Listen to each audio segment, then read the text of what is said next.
Hello everybody, welcome to Lifting with Arthritis. It's been a long time. I just wanted to make a video to address some of the comments I've had, and that's actually why that's the reason I'm making this video, is because I've had some comments and some people, some new subscribers. So that's why I'm here, that's why I'm back. Still been working out.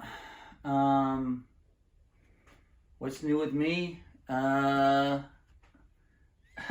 I actually haven't had a flare-up or any symptoms in the last month, which is exciting. No swollen joints, no fevers. It's been good. So I'm in prayer that maybe I'm going into remission, but I'll keep you guys updated with that. Try to make another video in a month to see if that's the case, see if I'm still doing well. Because if you've been watching my other videos, you know that I have flare-ups at least once a week, and just something we deal with. But for the past month, I've been doing good. Like no symptoms or flare-ups or anything. It's been awesome. So I encourage you to never stop believing for remission, for healing. But I could be wrong. I could have a flare tomorrow. Who knows? But that's just the latest with me. One comment I had was, and I've heard it before when I was younger, which I think is ridiculous. Somebody asked me if I take steroids, which seems ridiculous to me. If I was, I'd be a lot bigger than I am. No. All I take the regular medications most of y'all take. Methotrexate, Plaquenil, folic acid, and I take vitamin D. If you don't take vitamin D, I highly recommend it. And I take those regular medications, and then I take creatine every morning when I wake up, 5 milligrams, sorry. And I take protein, usually before my workout. So that's all I take.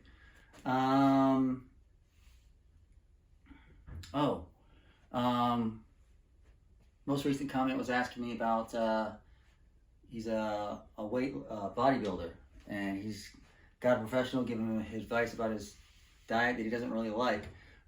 I left it in the comments, and I'm telling all you guys, if you got a professional, somebody with medical degrees telling you what you should try, by all means try it. At least give it a fair shake and see how it works out for you. Everything I tell you in my videos are things that I've already tried, and things that I know work for me anyway. The only thing I can say in relation to that, he's on a very strict diet I've never even tried. All I can tell you is when I first started making these videos years ago, I weighed about 20 pounds more than I weigh now, and that was because I had more time to eat. I was eating chicken breast 2 meals every single day, and 2 other regular meals every single day, and then I was snacking in between. So now I get more rest, and I eat more regular diet, like a regular person. So I cut some weight, and I like it better. I feel better, and I feel like I'm more toned now than I was back then. Yeah, man, my diet ain't nothing. I'm not really the one to give diet tips. All I can really tell you is eat in moderation. If you have a problem with fat, cut down on snacks. The reason the last couple pounds I dropped was because I switched from sugary energy drinks to sugar-free energy drinks, and I cut down on the snacking a little bit, and that's all I had to do. But I cut weight pretty easy. In regard to bodybuilding, I've never competed. I've never been a bodybuilder per se, but I think I've addressed this in my other videos. Pre-exhausting the muscle. There's more than one way to skin a cat. You've probably heard that expression. Well, that definitely applies to working out. You probably already know this. If you don't, then I'm going to tell you. At the beginning of your workout, while you're most fresh, you want to work on a compound movement, something that incorporates more muscle groups, and preferably a muscle that you want to work on the most. So for me, like today, for example, today's a prime example. I have a little bit of scoliosis which is why I constantly deal with some back issues. And I'm dealing with that today. So today I had to do a workaround, change up my workout, and I'm going to go over some of the tricks I used. Normally, I start off with seated dumbbell military press. While I'm most fresh, I always you want to start off with the heaviest weight, and but today my back couldn't take it.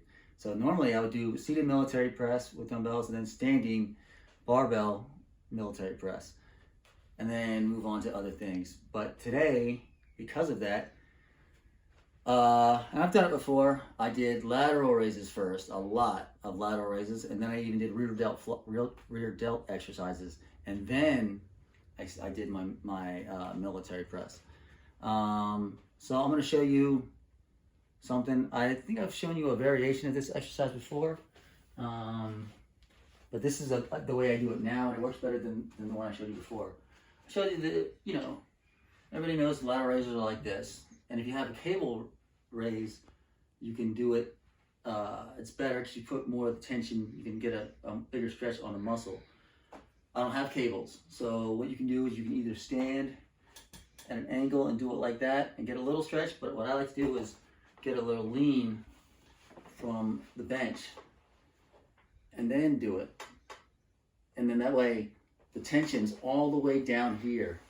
So normally when you stand and do a lateral raise, you don't really feel the tension until you're right here.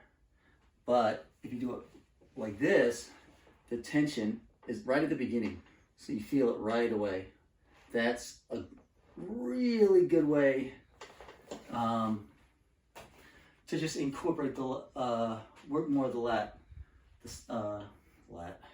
I'm tired. Sorry, I just got done with a really hard workout, so I'm pretty tired right now. That's a good way to better work the delt. But what I didn't just do that. I did that exercise I just showed you, and then I moved on to regular lateral raises. But when I was done, and I did 3 sets of that, 3 sets of regular lateral raises, and then I did partials. I've never really done partials before, but today, because I really wanted to exhaust the muscle, I just did partials. And partials are just hitting just the bottom part of the movement, just like that. You're not going all the way up, just partially getting it. And with those, you can really knock out a lot. That's meant for heavier weight. So you'll find when you do the leaning lateral raise, you got to go a little lighter. When you do, that was the other reason I did that first, because when I moved up to regular lateral raises, I didn't want to go too heavy and hurt my back. So I was able to go a little lighter because I was already tired. And then normally you go even heavier when you do the partials, but because I was even more exhausted, I didn't have to go as heavy as I normally would. So that's what I'm talking about, pre-exhausting the muscle. Another trick you can use is cutting the rest time down. If you're going real heavy, you need more time in between sets. But if you're going lighter, or if you got to take it a little easy because your muscle's stronger than your joints feeling that day, or in my case, my back, then take less time in between sets. And again, pre-exhausting the muscle just really works good for me. Another trick I did today I also did some chest work. So I just did, before I did my bench press, I did push-ups. So, just do 20 push-ups.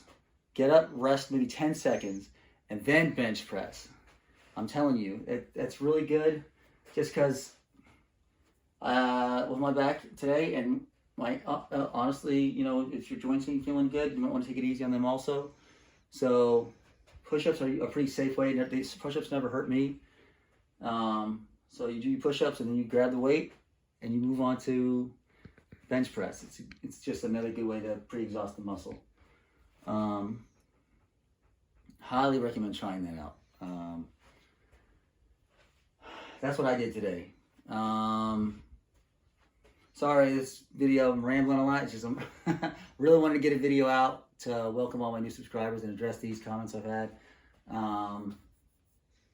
and give you a tip. And today was a prime example of how I incorporated it, and I feel like I got a fantastic workout, even though I didn't feel like I could safely lift the weight I could normally lift. So by all means, try that out. And and the other thing I wanted to say is this applies to bodybuilding as well. If you want to be, huge bodybuilding type, this works for that. On social media, I'm on a lot of fitness websites and fitness forums and whatnot. And I've seen guys, man, that are jacked, absolutely jacked. And yes, obviously, usually you want to lift heavy. But this guy, one guy in particular that's in my head, he was absolutely jacked. And he did not do crazy heavy weight. He didn't. The truth of the matter is, you can get the same results going lightweight. You just have to work harder. And what I mean by work harder is, because it's lighter, you just have to do a lot more reps and push yourself further. In my opinion, it's harder to push out 25 reps of a lightweight than it is to push out, 7 or 8 of a heavyweight. So anyway, that's all I got to say, man. Try, if you hit a roadblock, try a workaround. Oh, one more tip. I'm just going to give you one more free tip. I see a lot of people, I'm older now, I'm about to turn 45. A lot of people can't do, I hear people all over the place complaining about not being able to do military press, especially with a barbell.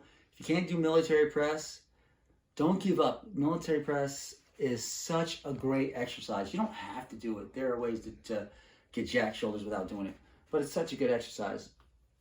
What I would recommend if you can't do military press the conventional way, try this. It works. Just do one-handed like that. Crank it out like that. I actually did this today. Just crank it out, switch arms, and again, just do it like that. And I don't know the science behind it. I've heard the explanation behind why that works. Something about the positioning, about doing it one-handed. All I know is people that claim they can't do military press, if they do it that way, you can still get the same exercise in the muscle. So that's all. I just wanted to say hello, and I'll try to, I say try. I'm going to try to make another video before too long. That's all, guys. Thanks for watching. Stay motivated. God bless.